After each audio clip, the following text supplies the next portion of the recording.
गौरम करुणावतारम संसारसारम भुजगेन्द्रहारम सदा वसंतम हृदयारविंदे भवम भवानी सहितम नमामि। ओम नमः शिवाय। नमस्कार साथियों, स्वागत है आप सभी का हमारी चैनल ओम धर्म दर्शन पे।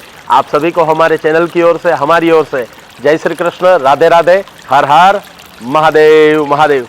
तो काफ़ी दिनों के बाद हम ये वीडियो रख रहे हैं अपनी चैनल पर, तो उसके लिए ज़रा खेद है हमें, क्योंकि कुछ कामकाज की व्यस्तता के चलते और कुछ धार्मिक कार्यों के चलते हम भी थोड़े बिजी शेड्यूल में थे। किंतु आगे से हमारे जितने भी ब्लॉग हैं वो कंटिन्यूज रहेंगे।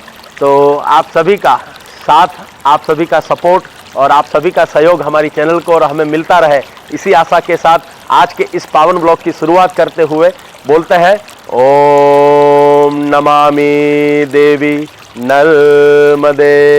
याद रखिएगा मैं क्या बोल रहा हूँ, नमामि देवी नर्मदे।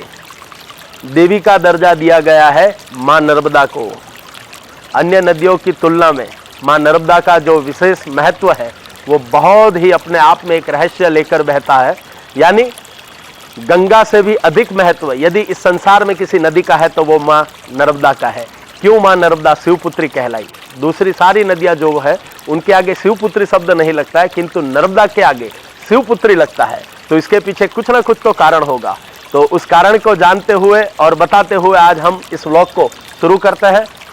भगवान शिव मैकाल पर्वत के शिखर पर बैठकर जब तप कर रहे थे, तब उनका जो शरीर का तपोबल था उससे काफ़ी पसीना हुआ और उस पसीने की कुछ बूंदे सृष्टि यानी धरा पर पड़ा, जमीन पे पड़ा, और उस पसीने की बूंदों से जो जल था उस जल में से एक बालिका का अवतरण हुआ, और वो बालिका और कोई नहीं माँ नर्मदा थी। बालिका के स्वरूप में जैसे ही माँ नर्मदा का अवतरण हुआ तो तुरंत बालिका ने देखा कि उनके सामने कोई योगी तप कर रहा है।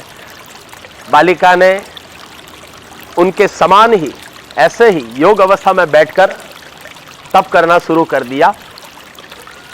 कुछ समय निकला और महादेव का तप जैसे ही पूरा हुआ, महादेव ने आंखें खोलकर देखा तो उनके सामने एक छोटी सी नन्ही सी प्यारी सी बच्ची बालिका उनके जैसे ही अवस्था में बैठी हुई है और योग में बैठी हुई है, तप कर रही है। भगवान शिव बालिका को देखकर बहुत प्रसन्न होते हैं और उस बालिका के पास जाते हैं, उसके सर पे अपना हाथ रखकर कहते हैं, बेटा उठो, आप कौन हो, कहाँ से आए हो?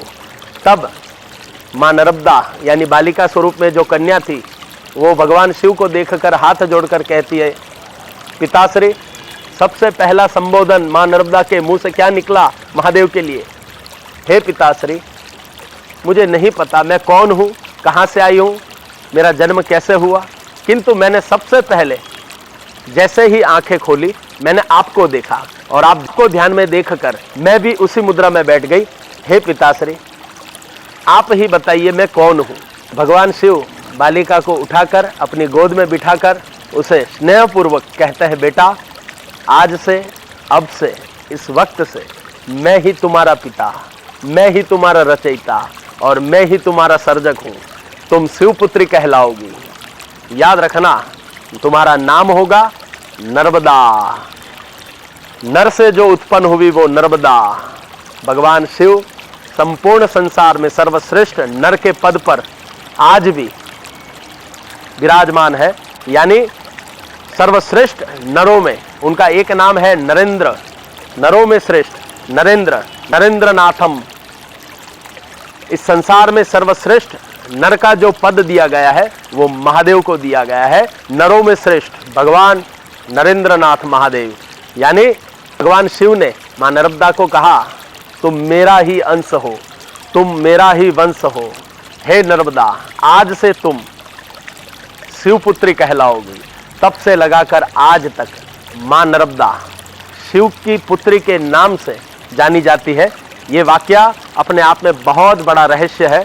माँ नर्मदा के जल में बहने वाले एक एक कंकर भगवान शंकर का स्वरूप माना जाता है और कुदरती तौर से भगवान शिव के वरदान के अनुसार जितने भी माँ नर्मदा के पानी में बहते हुए कंकर हैं वो एक एक गोल लिंगाकार स्वरूप में अपने आप तैयार हो जाते हैं, जैसे कि किसी ने उसे रचा हो, किसी ने उसे बनाया हो। वो अपने आप से गोलाकार, लिंगाकार, यानी जैसे आप शिव मंदिर में जो लिंग का आकार देखते हैं, उस लिंग का आकार अपने आप से वो बनते रहते हैं। यदि आपको समय मिले तो जरूर से माँ नर्मदा की परिक्रमा का अवसर लीजिएगा, सपरिवार जाइए और माँ नर्मदा का ये परिक्रमा का जो महोत्सव होता है, उस महोत्सव में जरूर से लाभ लीजिएगा। भगवान शिव ने माँ नर्मदा की ओर देखते हुए और मुस्कुराते हुए कहा कि तुम्हारी पहचान शिवपुत्री के नाम से जानी जाएगी इस संसार में, और तुम्हारा सबसे बड़ा जो प्रमाण है शिवपुत्री के होने का, ये वो होगा तुम्हारे जल में बहते हुए प्रत्येक पत्थर अपने आप कुदरती तौर से मेरे शिवलिंग के आकार के बनकर बहते चले जाएंगे। यानी जब जब मनुष्य नर्मदा के जल में से बहते हुए पत्थर को, यानी कंकड़ को उठाकर देखेगा तो उसे मैं दिखूंगा, यानी साक्षात भगवान शिव लिंगाकार स्वरूप में दिखेंगे।